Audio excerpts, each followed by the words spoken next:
Hello friends, welcome to the galaxy of geometrics.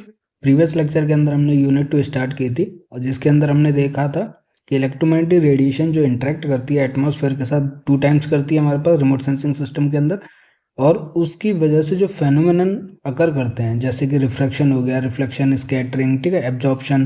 तो ये सारे फेनोमेनन को हम एक एक करके देख रहे थे। प्रीवियस लेक्चर में हमने रिफ्रैक्शन को कवर कर लिया था, ठीक है, एग्जाम्पल के साथ। उसकी वजह से मिराज होता है या फिर जो भी चीज़ें रिफ्रैक्शन फेनोमेनन की वजह से होती हैं वो प्रीवियस लेक्चर में हमने देखा था। और स्कैटरिंग को स्टार्ट किया था, और स्कैटरिंग की वजह से जो जो फेनोमेनन्स होते हैं जैसे क्लाउड्स वाइट दिखते हैं, रेनबो दिखता है हमारे पास, उसके अलावा जो भी ब्लू कलर है स्काई का जो अपीयर करता है वो भी स्कैटरिंग की वजह से होता है, ठीक है, क्योंकि स्कैटर करती है ब्लू लाइट जो हमारी आइज तक रीच करती है। इसकी वजह से वहाँ पर स्काई क्या है, ब्लू कलर का दिखाई देता है, ठीक है। सनराइज सनसेट के टाइम पर रेड कलर का सन दिखाई देता है।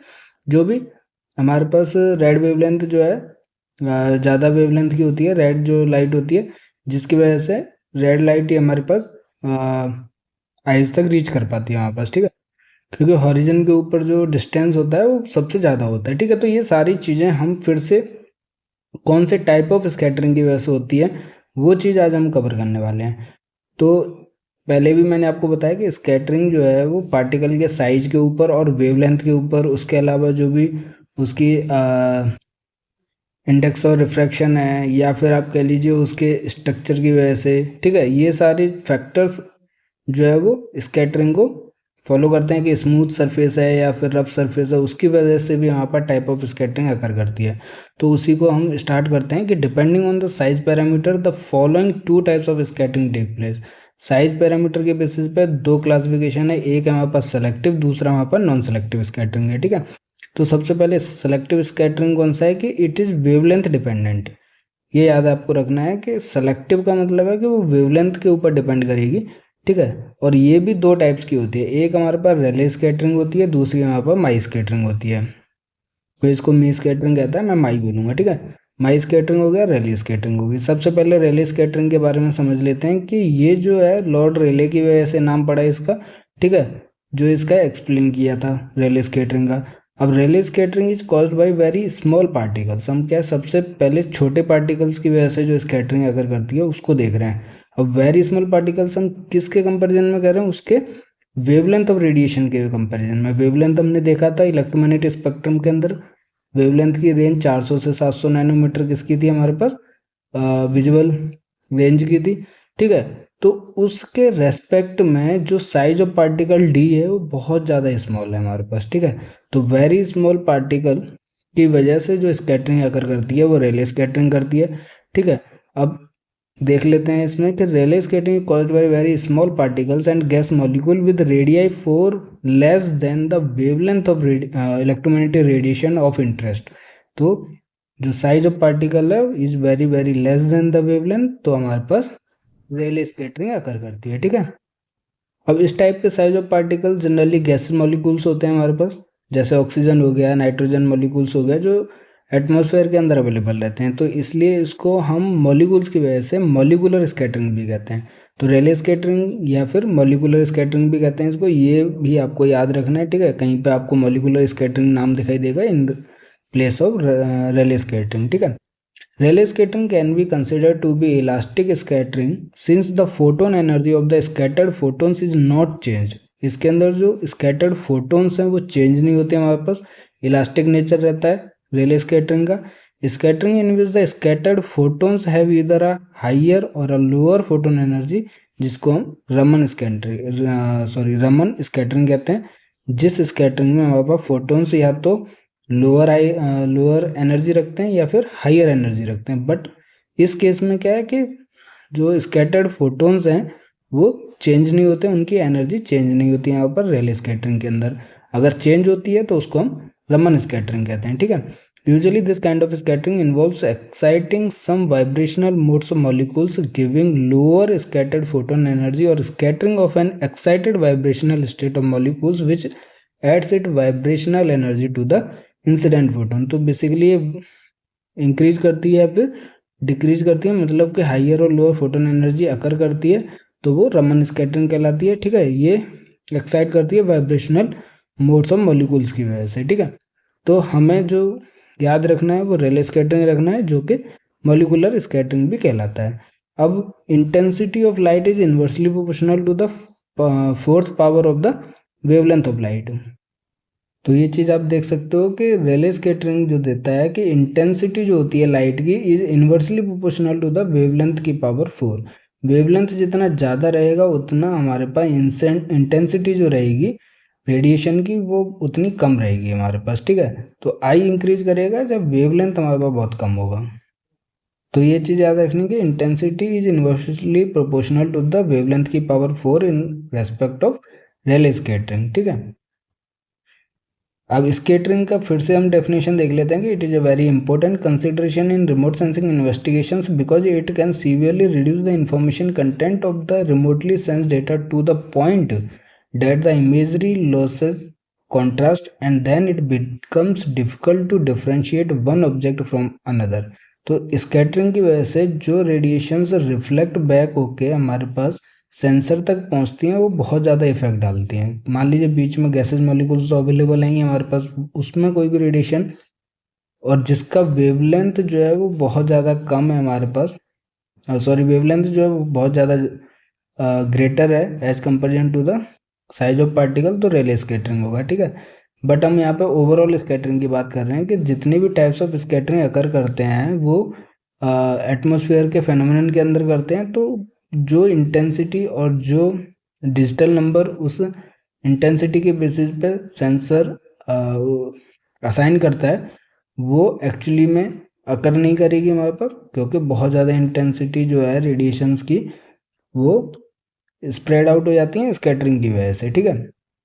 तो हमारे पास नॉइज क्रिएट होता है इमेज के अंदर, जो रिमोट सेंसिंग इमेज हमारे पास आउटपुट में निकलती है, तो उसमें जितने भी ऑब्जेक्ट्स हैं हम उनको क्लियरली आइडेंटिफाई नहीं कर सकते, वो क्लियरली विजिबल नहीं होते हैं हमारे पास। तो स्कैटरिंग फेनोमेनन की वजह से बहुत ज़्यादा रिमोट सेंसिंग इमेजेस अफेक्टेड होती हैं, ठीक है। Scattering is a process in which electromagnetic radiation interacts with particles or large gas molecules present in the atmosphere and cause it to be redirected in all directions from its original path by reflection and refraction। तो small particles की वजह से हमने देखा रेले scattering होता है, उसके अलावा और भी पार्टिकल्स की वजह से जो लार्ज पार्टिकल्स हैं, वाटर वेपर्स हैं, ठीक है, वाटर ड्रॉपलेट्स हैं, इन सभी की वजह से जो लार्ज गैस मॉलिक्यूल्स हैं उनकी वजह से भी स्कैटरिंग देखने के लिए मिलता है। जो भी लार्ज पार्टिकल्स होता है वो डिफरेंट डिफरेंट डायरेक्शंस में हमारे पास रेडिएशंस को रीडायरेक्ट करता है रिफ्लेक्शन और रिफ्रैक्शन फेनोमेनन की वजह से, ठीक है। स्कैटरिंग जो है वो डिपेंड करती है सेवरल फैक्टर्स पर, ये भी हम चीज़ देख चुके हैं। सबसे मेन जो फैक्टर है एक तो साइज ऑफ पार्टिकल है, उसके अलावा वेवलेंथ ऑफ रेडिएशन है, ठीक है। तो वेवलेंथ ऑफ रेडिएशन हो गया, अबंडेंस ऑफ पार्टिकल्स और गैसेज हो गया, distance the radiation travel through the atmosphere, जितना ज़्यादा डिस्टेंस कवर करेगी उतना ज़्यादा इंट्रैक्शन होगा हमारे पास पार्टिकल्स के साथ, उतना ज़्यादा स्कैटरिंग देखने के लिए मिलता है, ठीक है। उसके अलावा और भी फैक्टर्स हमने देखे थे, वो सारी चीज़ें जो है वो अफेक्ट करती हैं स्कैटरिंग को, और जो एनर्जी सेंसर तक पहुंचनी है उस इंटेंसिटी को, ठीक है। अब जो एक नेचुरल फिनोमेना अकर है हमारे पास कि स्काई जो है वो सनलाइट के टाइम पे क्या ब्लू कलर का दिखाई देता है, वो किसकी वजह से दिखाई देता है? स्कैटरिंग की वजह से। तो यहाँ पे देखते हैं कि the sky appears blue because a sunlight passes through the atmosphere the shorter wavelength, जो कि ब्लू कलर की होती है, of the visible spectrum are scattered more than the longer visible wavelength. अब विजिबल वेवलेंथ की रेंज हमने देखी थी 400 से 700 नैनोमीटर होती है हमारे पास, ठीक है। अब इसके अंदर भी जो ज़्यादा वेवलेंथ होती है वो हमारे पास रेड की होती है, और कम जो होती है वो हमारे पास ब्लू की होती है, वहीं ग्रीन जो है वो हमारे पास बीच में होता है। तो हम जो है बात कर रहे हैं शॉर्टर वेवलेंथ की, जो कि ब्लू रखता है, लार्जर वेवलेंथ जो है वो रेड रखता है। अब हम विजिबल रेंज की इसीलिए बात कर रहे हैं क्योंकि हमारी आइज जो है वो इसी रेंज ऑफ वेवलेंथ को वॉच कर सकती हैं, देख सकती हैं वापस, ठीक है।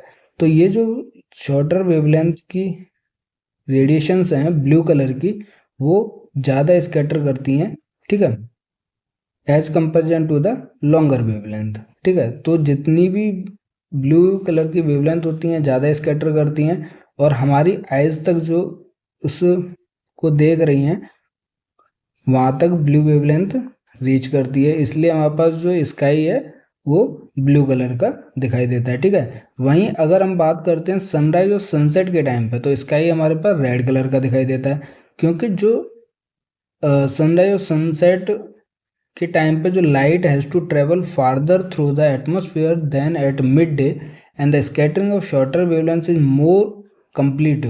This leaves a greater proportion of the longer wavelength light, जो कि रेड है हमारे पास, टू पेनिट्रेट द एटमोसफियर। तो अभी हम बात कर रहे थे कि सन जो है वो पीक पर है हमारे पास, ठीक है, ड्यूरिंग द सनलाइट, मतलब कि सनी डेज की बात कर रहे थे। वहीं अगर हम सनसेट और सनराइज की बात करते हैं, ठीक है, दोनों जो है वो हॉरिजन के ऊपर होता है, हम यहाँ पे खड़े हुए हैं, तो यहाँ पे क्या है कि जो शॉर्टर वेवलेंथ है वो ज़्यादा स्कैटर करती हैं और हमारी आइज तक रीच करती हैं, इसलिए ब्लू कलर का स्काई दिखाई देता है। वहीं अगर हम सन की बात करते हैं, जो सनसेट और सनराइज होता है, तो हॉरिजन के ऊपर ज़्यादा डिस्टेंस कवर करना पड़ता है जितनी भी रेडिएशन हमारे पास हैं। ठीक है, अब यहाँ पे हम खड़े हुए हैं तो ज़्यादा वेवलेंथ जो है या ज़्यादा रेडिएशन जो हैं, जैसे शॉर्टर वेवलेंथ की होती हैं, ब्लू हो गया, ग्रीन हो गया, ये सारी क्या है हमारे पास कंप्लीटली स्कैटर कर जाती हैं, हमारी आइज तक नहीं पहुंचती। जो लार्जर वेवलेंथ है रेड कलर की, वो हमारी आइज तक पहुंचती है। तो इसकी वजह से जो सनराइज और सनसेट है वो भी रेड कलर का दिखाई देता है, उसके साथ साथ जो स्काई है वो भी हमारे पास रेड कलर का अपीयर करता है। ठीक है, क्योंकि रेड कलर ही हमारी आइज तक पहुंचती है। जो भी रेडिएशंस होती हैं, जो भी विजुअल लेंथ के अंदर शॉर्टर वेवलेंथ होती है हमारे पास, वो सारी की सारी कंप्लीटली स्कैटर कर जाती हैं हमारे पास। ठीक है, तो स्कैटरिंग की वजह से हमारे पास सनराइज और सनसेट के टाइम पे स्काई रेड कलर का दिखाई देता है, और सनलाइट जो है सनी डे के टाइम पे स्काई जो है वो ब्लू कलर का दिखाई देता है। ठीक है, उसके अलावा अगर हम देखते हैं कि एंगुलर पैटर्न जो होता है scattered intensity for Rayleigh scattering के लिए, मान लीजिए यहाँ से डायरेक्शन ऑफ इनकमिंग लाइट है, तो वो स्कैटरिंग कर रही है डिफरेंट डायरेक्शंस में वापस। ठीक है, तो इसको हम क्या कहते हैं, रेले स्कैटरिंग कहते हैं। बीच में ये पार्टिकल है जो शॉर्टर साइज है हमारे पास as comparison to the wavelength of radiation. ठीक है, उसके अलावा देखते हैं कि since the extent of scattering is inversely proportional to the fourth power of the wavelength, shorter wavelength such as blue light in the visual spectrum are reflected the most. तो I is inversely proportional to the 1/λ की power 4। Lambda क्या है हमारे पास, wavelength है। ठीक है, तो जितना ज़्यादा शॉर्टर वेवलेंथ होता है हमारे पास, जैसे कि ब्लू कलर का, वो ज़्यादा इफेक्टेड होता है, वो ज़्यादा स्कैटर करता है हमारे पास। ठीक है, Rayleigh scattering is also responsible for red sunsets. During sunset sunlight passes through a longer path of air than at noon, since the violet and blue wavelengths are scattered more during their longer path through the air than at noon. Hence what we see at sunset and sunrise is the residue, that is the wavelength of the sunlight that are hardly scattered away, especially the oranges and reds। तो हमारे पास sunrise और sunset के time पे orange या red colour का sky appear करता है हमारे पास। ठीक है, तो ये चीज़ भी पूछी जाती है गेट एग्जाम में कि किस टाइप ऑफ स्कैटरिंग की वजह से सनराइज और सनसेट के टाइम पर स्काई जो है वो रेड कलर का अपीयर करता है। ठीक है, विजिबल होता है। तो आपको याद रखना है कि रेले स्कैटरिंग की वजह से, मतलब कि ये सेलेक्टिव स्कैटरिंग तो है ही है, बट उसका भी टाइप पूछा जाता है, तो ये भी याद रखना है रेले स्कैटरिंग। क्यों, रेले स्कैटरिंग के अंदर क्या खास बात है कि जो पार्टिकल का साइज बहुत ज़्यादा स्मॉल है as comparison to the wavelength of radiation, उसकी वजह से जो स्कैटरिंग होता है वो रेले स्कैटरिंग कहलाता है। ठीक है, जिसको हम मॉलिक्यूलर स्कैटरिंग भी कहते हैं। दूसरा जो सेलेक्टिव स्कैटरिंग का टाइप है वो है माई स्कैटरिंग। अब इसमें भी आप देख सकते हो कि Mie scattering occur when the particles in the atmosphere are of the same size as the wavelength being scattered. इसके अंदर लगभग दोनों का साइज क्या है, वेवलेंथ और पार्टिकल का, वो इक्वल है। It is caused by the particles with radii between 0.1 to 10 micrometre, जैसे कि डस्ट हो गया, स्मोक हो गया, साल्ट या एरोसोल्स हो गए। इन सभी की वजह से जो स्कैटरिंग फेनोमेनन अकर करता है उसको हम माई स्कैटरिंग कहते हैं। Dust, pollen, smoke and water vapor are common causes of my scattering, which tends to affect longer wavelengths. My scattering occurs mostly in the lower portions of the atmosphere where larger particles are more abundant and dominates when cloud conditions are overcast. तो basically ये जो माई scattering है वो large particles की वजह से होता है, लार्ज साइज ऑफ पार्टिकल जो कि एटमॉस्फेयर के लोअर पोर्शन में अवेलेबल रहते हैं, इसलिए माई स्कैटरिंग क्या है, लोअर पोर्शन में अकर करता है, डोमिनेट करता है हमारे पास, ठीक है। उसके अलावा एक पॉइंट और है इसमें कि the amount of scattering is greater than the Rayleigh scattering. तो जो माई स्कैटरिंग का अमाउंट होता है वो ज़्यादा होता है as comparison to the Rayleigh scattering. The violet and blue light are scattered away more with an increasing amount of smoke and dust particles in the atmosphere, and only the longer orange and red wavelength light reaches our eyes। तो इसमें भी similar case है कि scattering जो है वो shorter wavelength की वो ज़्यादा दिखाई देता है। तो अगर आप देखोगे कि बहुत डस्ट या फिर उस टाइप का स्मोक अवेलेबल है एटमॉस्फेयर के अंदर, तो हमें सन जो है वो रेड कलर का या ऑरेंज कलर का दिखाई देता है। उसका भी रीजन सेम है, जैसे कि हम सनराइज सनसेट की बात कर रहे थे, वैसे ही है कि यहाँ पे भी जो इक्वल साइज ऑफ पार्टिकल्स हैं वो स्कैटर कर देते हैं, ठीक है। तो ब्लू और ग्रीन जो लाइट है या फिर वॉयलेट और ब्लू लाइट्स हैं वो सारी की सारी स्कैटर अवे हो जाती हैं, ठीक है।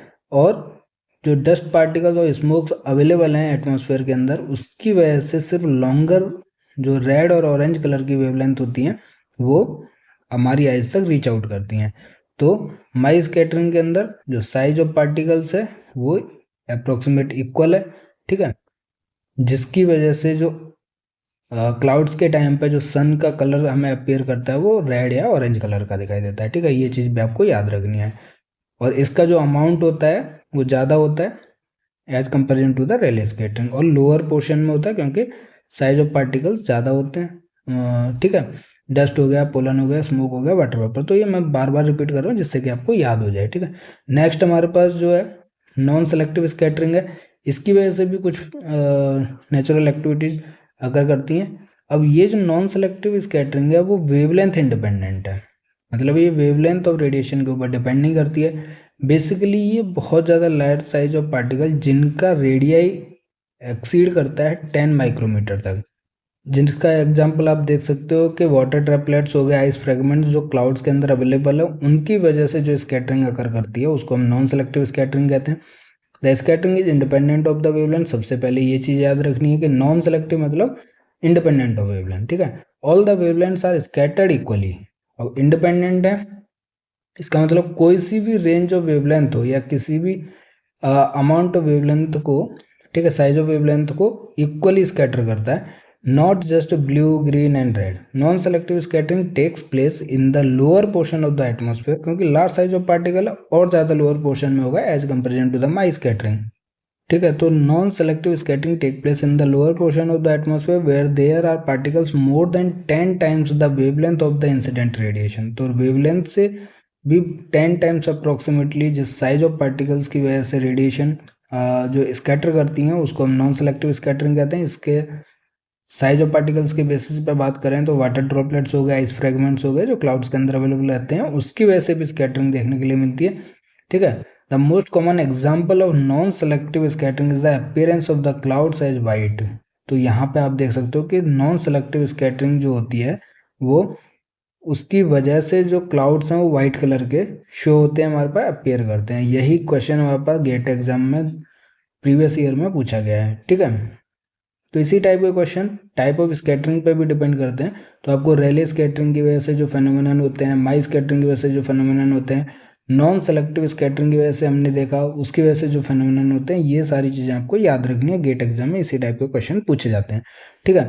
तो ये जो मोस्ट इंपॉर्टेंट एग्जाम्पल है कि the most common example of the non selective scattering is the appearance of the clouds as white. क्यों दिखाई देते हैं कि as clouds consist of the water droplet particles and the wavelength are scattered in equal amount, the clouds appear as the white. अब हमारे पास क्या है, जो विजुअल स्पेक्ट्रम है, ब्लू हो, ग्रीन हो या फिर रेड वेवलेंथ हो, सारी की सारी वेवलेंथ जो है वो इक्वल अमाउंट में हमारी आइज तक रीच करती हैं, क्योंकि जितना भी रेंज ऑफ वेवलेंथ है वो इंडिपेंडेंट है स्कैटरिंग, ठीक है। तो जितनी भी वेवलेंथ्स हैं वो सारी की सारी इक्वल अमाउंट में स्कैटर करती हैं और इक्वल अमाउंट में हमारी आइज तक पहुंचती हैं, ठीक है। तो जिसकी वजह से जो वाइट कलर है वो अपीयर करता है क्लाउड्स का, ठीक है।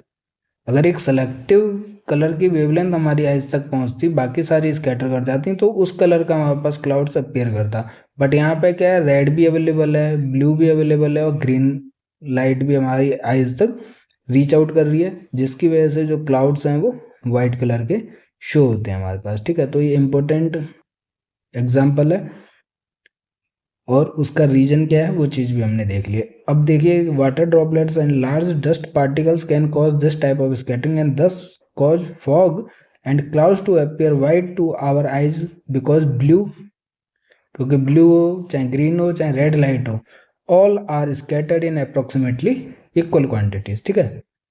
Scattering creates an effect of haziness in remote sensing images which reduces contrast in the images.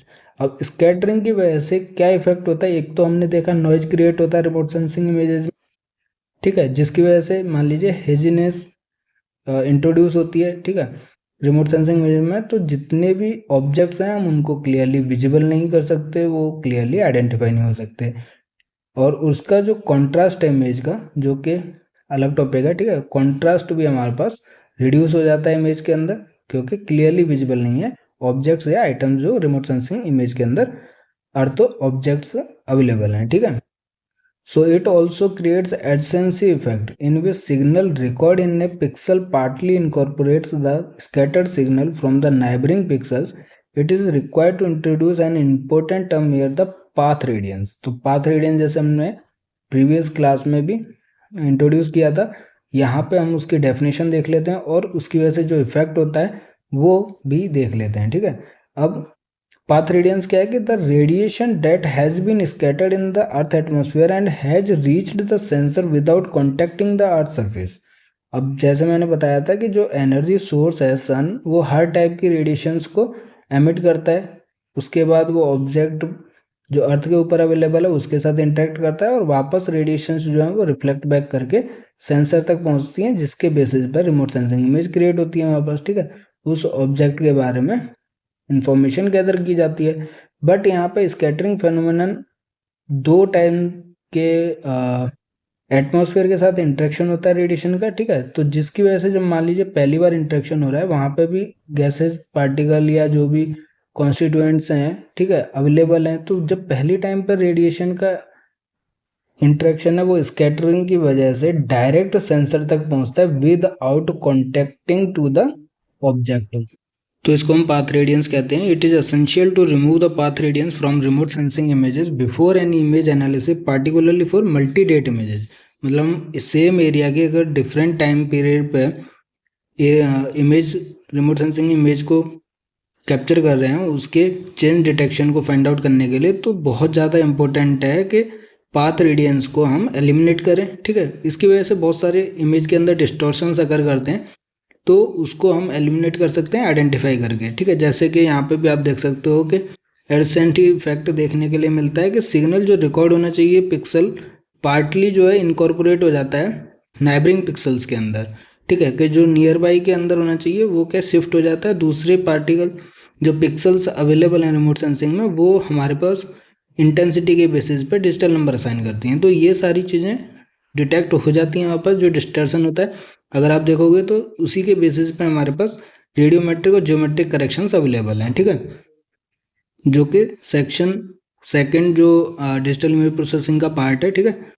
तो यहाँ पे जो समझने वाली बात है कि पाथ रेडियंस क्या चीज़ है कि directly without contacting the object या अर्थ सरफेस वो सेंसर तक पहुँचती है रेडिएशन, ठीक है, और उसकी वजह से हमारे पास जो रिमोट सेंसिंग इमेज है नॉइज क्रिएट करती है या फिर जो रेडिएशन किसी भी ऑब्जेक्ट की इन्फॉर्मेशन बताती है वो सही से विजिबल नहीं होती है और उस इमेज को हम एनालाइज नहीं कर सकते हैं, ठीक है। तो बहुत सारे इफेक्ट देखने के लिए मिलते हैं पाथ रेडियंस की वजह से, जो कि एलिमिनेट होना चाहिए, ठीक है।